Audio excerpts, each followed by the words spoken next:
जब मनमोहन सिंह जी की सरकार थी, उस वक्त गंगा को राष्ट्रीय नदी का दर्जा भी दिया गया। सीवर की गंदगी भी गंगा में जा रही है और उसको भी रोकने के लिए कोई तैयार नहीं है। एक सुरंग में दुर्घटना हुई जिसमें 40 लोग फंस गए थे। वो मोदी जी ने जब वो प्रधानमंत्री नहीं थे तब गए थे एक बार वो हिमालय उत्तराखंड कहीं, तो उन्होंने कहा था कि ये जो हिमालय है इसका दोहन ठीक से नहीं हुआ है, इसको निचोड़ने की जरूरत है।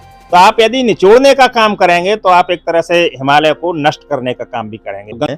हम खबरें देखते हैं कि लगातार गंगा के शुद्धिकरण के लिए करोड़ों रुपए खर्च किए जा रहे हैं। आपने जिस प्रोजेक्ट की अभी बात की, नमामि गंगे प्रोजेक्ट नरेंद्र मोदी जी की सरकार आने के बाद में शुरू किया गया और उसके भी कोई अभी बहुत पॉजिटिव नतीजे नहीं देखने को मिले हैं। इससे पहले सन 1986 से जहां तक मेरी जानकारी है, गंगा के स्वच्छता की चर्चा चलती रही है। जब मनमोहन सिंह जी की सरकार थी, उस वक्त गंगा को राष्ट्रीय नदी का दर्जा भी दिया गया और दर्जा देने के बाद भी कहीं कोई पॉजिटिव न्यूज़ सुनने के लिए नहीं मिली।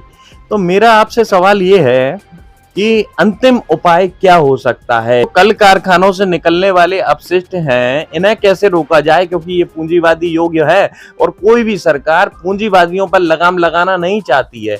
हम देख रहे हैं कि सीवर की गंदगी भी गंगा में जा रही है और उसको भी रोकने के लिए कोई तैयार नहीं है, कोई चर्चा करने के लिए तैयार नहीं है। इसका शुद्धिकरण हमें गोमुख से लेके करना होगा।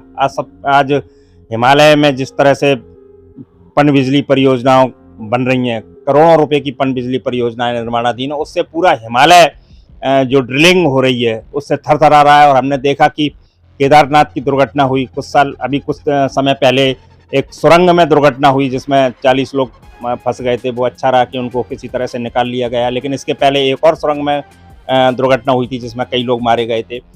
तो मोदी जी ने जब वो प्रधानमंत्री नहीं थे तब गए थे एक बार वो हिमालय उत्तराखंड कहीं, तो उन्होंने कहा था कि ये जो हिमालय है इसका दोहन ठीक से नहीं हुआ है, इसको निचोड़ने की जरूरत है।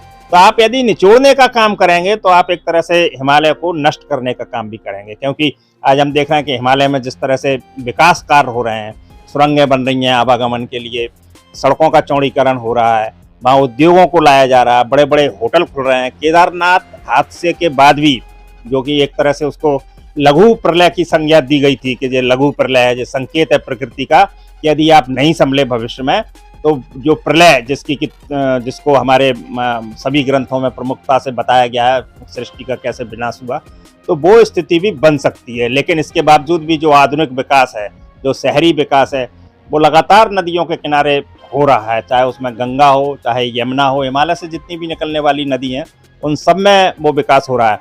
और जब वही नदियाँ नीचे चलती हैं और ख़ासतौर से उत्तर प्रदेश में आती हैं, तो उत्तर प्रदेश के जितने भी बड़े शहर हैं उन सब के बीच से गंगा निकलती है। सबसे पहला बड़ा जो शहर पड़ता है कानपुर पड़ता है। कानपुर बहुत बड़ा शहर है, कल कारखाने हैं, चमड़ा उद्योग वहाँ है। तो सारी जो गंदगी है वो गंगा में बहाते हैं, तो गंगा प्रदूषित होगी। तो सीवर लाइन है, गंदगी के अन्य नाले हैं, वो सारे के सारे इसमें छोड़े गए हैं। तो जो भी और बड़े शहर पड़ते हैं, बिहार के हों, वो कलकत्ता, पश्चिम बंगाल के हैं, वो सबकी गंदगी गंगा समेटती हुई समुद्र में पटकती है। उदाहरण है अपने यहाँ तो विदेशों के, ब्रिटेन के जो लंदन शहर है वहाँ से 20 से नदी गुजरती है, टेम्स नदी गुजरती है, कई नदियाँ हैं जो 20 शहर से निकलती हैं और शुद्धिकरण उनका बना हुआ है। तो हम गंगा को, यमुना को या अन्य नदियों को क्यों शुद्धिकरण नहीं कर सकते? तो उमा भारती के कार्यकाल में भी हम देखते हैं कि गंगा के शुद्धिकरण की दिशा में कोई अहम कार्य नहीं हुए, एक तरह से यथा स्थिति बनी हुई है। मैं तो कहूँगा कि इन सबसे ज़्यादा जो काम किए वो आदि योगीनाथ जी ने किए जब मुख्यमंत्री बनने के बाद, क्योंकि इस पर 25,000 करोड़ रुपए से भी ज़्यादा खर्च हो चुके हैं। और सबसे पहला जो इसका शुद्धिकरण का अभियान चलाया था वो प्रधानमंत्री राजीव गांधी ने चलाया था। जब वो प्रधानमंत्री थे उन्होंने चलाया था, मतलब जब उन्होंने देखा कि गंगा जैसी नदी, क्योंकि वो तो पायलट थे और दुनिया भर के देशों में घूमे थे, तो उन्होंने कई नदियों को देखा होगा कि 20 शहर में नदियाँ गुजर रही हैं लेकिन बिल्कुल साफ हैं, उनके पानी को पिया जा सकता है, उनमें पर्यटन किया जा सकता है, बल्कि उनको मार्ग बना दिया गया था। लेकिन इस पर अभी बहुत काम करने की ज़रूरत है। हमारे यहाँ प्रचार ज़्यादा होता है और बुनियादी काम कम होता है।